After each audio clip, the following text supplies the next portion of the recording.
a person is tone deaf, that is to say, he cannot hear melodies. He only hears noise, and he can't understand why other people find music attractive.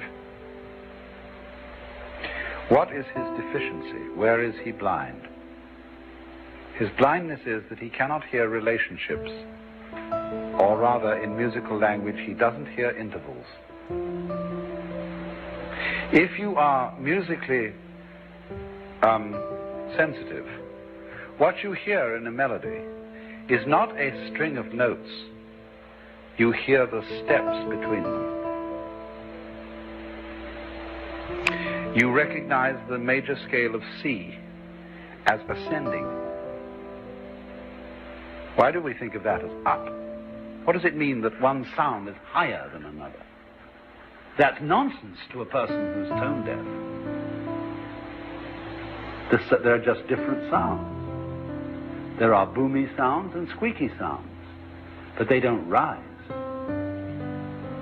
You see, he hears no motion because you see, each note is static, and he doesn't hear the lead from one to the other, the step.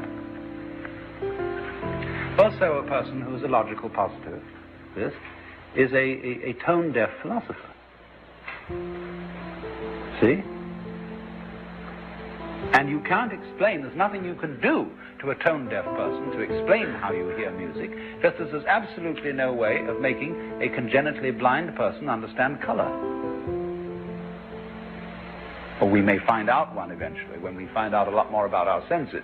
But in the ordinary way, he just can't get it.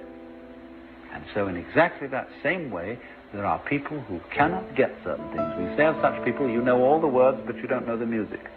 And you may as not waste your energies trying to convince, but there are, alas, these poor, afflicted souls who just aren't functioning on a certain waveband. But now I don't want to say, make a kind of a esoteric scene out of this. A lot of people are trained to pretend that they are not on that waveband. You may be perfectly capable of understanding the relationship between a cause and effect. You know what the relationship is? It's very simple. They're the same event, only divided into two parts. If you see a cat walk by a very narrow window, you see first the head and a little later the tail.